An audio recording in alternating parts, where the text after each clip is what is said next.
Hey, what's up, y'all? Coach Rock here, official trainer for I Love Basketball TV. Today I'm going to bring you guys my favorite crossovers that I've ever seen, that I've ever used, and that you should use in the game to help you destroy each and every defender. So how this video is going to work is, first I'm going to go through each crossover. I'm going to break it down completely. I'm going to explain it to you. And then stay tuned in the end. I'm going to go through all the moves live so you can see exactly how to do them. And then I'm going to give you a counter to each move so that instead of giving you 5 crossovers, now you have 10 new moves. You have the crossovers and the counters. So stay tuned. Watch this video. Take your game to the next level. Let's go. All right, so the first cross we're going to get into is, of course, the infamous Allen Iverson cross. No crossover, no best crossover tutorial is right without this crossover. So everybody remembers when he crossed over Jordan. Obviously, everybody knows exactly how to set it up. You either hesitate that way or you just kind of rock him to sleep with a baby cross, and then you actually extend for the main cross. And that's what he did to MJ.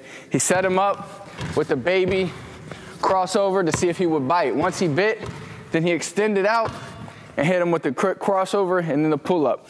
So with this move, what you have to utilize is you have to utilize footwork.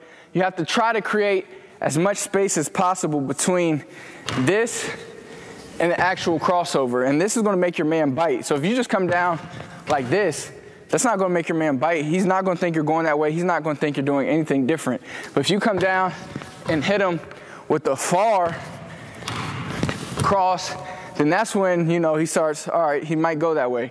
This is how you catch your man sleeping. And read your man, just how Iverson did. Give him a little baby cross. I love doing this. Sometimes I'll do this maybe 3 times in a row to see if he bites. And if I see him biting each time, then I'm going to yank it hard, and he'll probably go the other way. So add this move.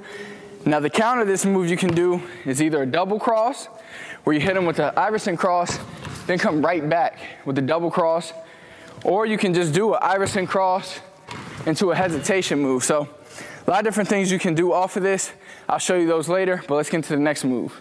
All right, so now the Tim Hardaway cross. Similar to the Iverson cross is where, you know, we couldn't do a best crossover tutorial without Tim Hardaway's cross. He kind of revolutionized the crossover game. Yeah, there were crossovers before him, but he's the one that made, you know, the first stamp, like, yo, his crossover is nasty. So what he does is different than Iverson crossover. His is more of a quick double cross. That's exactly what his crossover looks like. So one thing you got to do is you have to sell this move, just like with all the moves. If you don't sell them, if you don't set them up properly, they aren't going to work. So with his move, how you would set it up is you have to go this direction sometimes. You have to come, either change speeds with it, but you have to get your defender thinking you're going to go that direction. Then you just come in the game. Once you see him biting a few times, and this is why this move is great in transition, because you're going this to here in such a quick boom, boom, the defender can't stay with it. So if you're in transition and first time you come down and you go hard this way, then he thinks he's got you. He thinks he's reading you, like, all right, he's going to do the same thing. Then you come down and you hit him with that quick double cross. You're going to leave him in the dust. So that's the move right there. Like I said before, stay tuned. I'm going to go through this move live so you'll get it. But the counter to this move, similar to the Iverson cross, you could turn this double cross into a triple cross where you go 1, 2, 3. If he bites, so that's if you go boom, and he reads your crossover, and then you could come back, quick crossover. And then what you could even do, which would probably be better, is once you hit him with that triple cross, then just hit him with a quick step back, hit the jumper. A lot of different things you could do. The counters, they're like infinite. You could tack on a ton of moves to make these moves effective, add counter to more counters, and you'll be pretty much unguardable. But let's get into the third move. All right, next one we're going to get into the Jamal crossover. Now everybody knows he's like the king of handles. He's got that kind of street ball handle when you get in the games where, you know, he's pretty much unguardable. NBA players can't stop him, but he has that street type of game. And his move is a crossover, but it's kind of like the Tim Hardaway cross in the sense that it's a double crossover, but he does it behind the back, and he does it a little different. How he does it is he comes up, he drops between his legs, then he bounces over super quick, and he covers space on the bounce. So it's like, and he gets a lot of space with that bounce. So remember, when you're setting this up, you can set this up the same way as the Tim Hardaway cross, where you pretty much go that direction. But now what you want to do, once you go that direction, now you're bouncing. And that's just going to have your defender. I mean, he creates a ton of space. He's made guys fall off this move. He's had guys tripping, bouncing around, just making them look silly just because of this move. So once again, you're dropping it, and then you're bouncing. Now, counter to this move, same exact, that's the thing about the crossovers. The best counter sometimes is another crossover because you got him going this way, so he's going to try to read it and go that way. Then you could cross right back over. So it's similar to here. You could do the behind the back, then crossover. So one thing Jamal Crawford likes to do is bounce, bounce, and then hit another behind the back into the pull-up. So it's a lot, like I said in the last other moves, a lot of counters you can do. Just practice all different types of counters. So in the game, it just happens naturally. You don't even know what you're going to pull out. You just pull one out. Jay the man just destroyed defender. So let's get into the next move. All right, so move number 4, Tony Parker crossover. Now, Tony Parker kind of has like a lazy type of crossover, but it works effectively because it works for what he does. And he's super quick with the basketball. So why his crossover works, because he makes you think he's going this way. Then he throws it out. So remember, he's throwing it out, and he's getting that step ahead of you. Once he gets that step ahead of you, he's already got you beat. He gets you on his hip. He's a great finisher, hits floaters, crafty around the rim. This is why this crossover works so well for him. It's not a lot of movement. Like I always say, you don't need a ton of moves to beat somebody. Tony Parker's a great example of this. He just comes, he'll just set you up, throw the crossover, and then he'll just, finish easy. But one way to set this up is a simple hesitation move.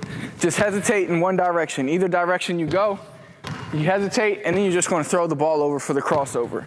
So his crossover, he's covering ground on it. He's not doing an Iverson cross where he's going side to side. Tony Parker's crossover is north to south, and that's why it's so effective and definitely has to be added into your game because he comes up and then he throws it. Now, the counter to this move, as always, you could do another crossover, but his main counter, which has been crazy that he always does, is he'll throw the cross, he'll take a bounce, then he'll spin off his defender and finish around the rim.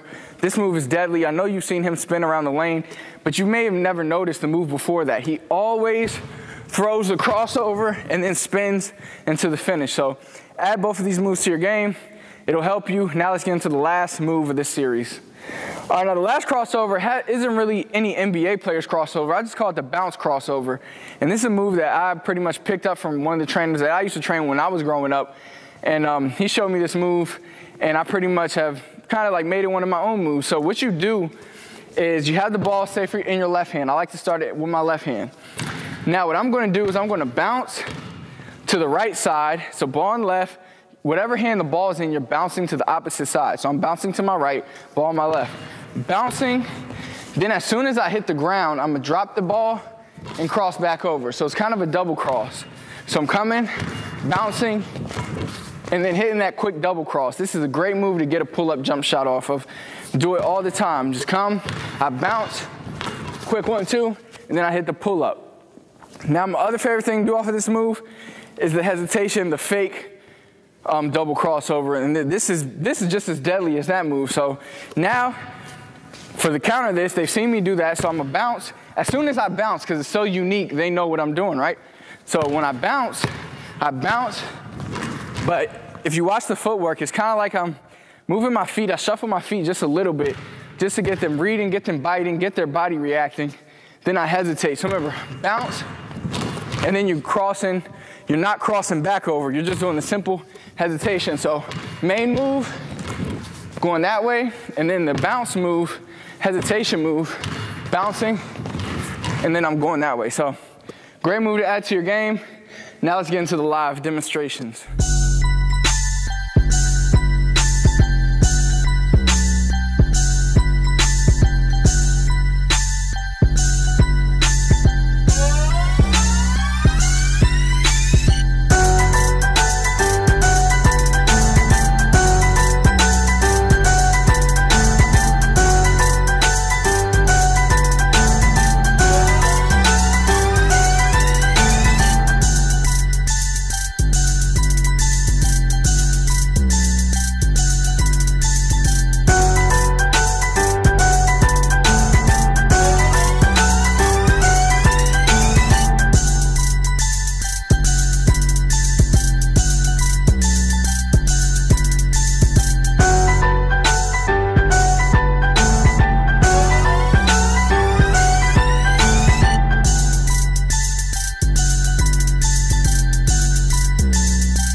what I want you to do, like if this video helped you, comment below, let me know, what's your favorite crossover of all time. Maybe I missed a crossover and I'll bring you a part 2 to this series. So let me know what crossovers you want to see. Let me know what's your favorite crossover and who's your favorite player that does the crossover, so I can dissect them and then I can bring you, the breakdown for their crossovers.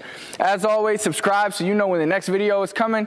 Click this button right here if you want a free basketball workout to help you take your game to the next level. If you're on any mobile device, that same link is in the description. Click that link. I'll personally email you over your workout. I'll see you next time.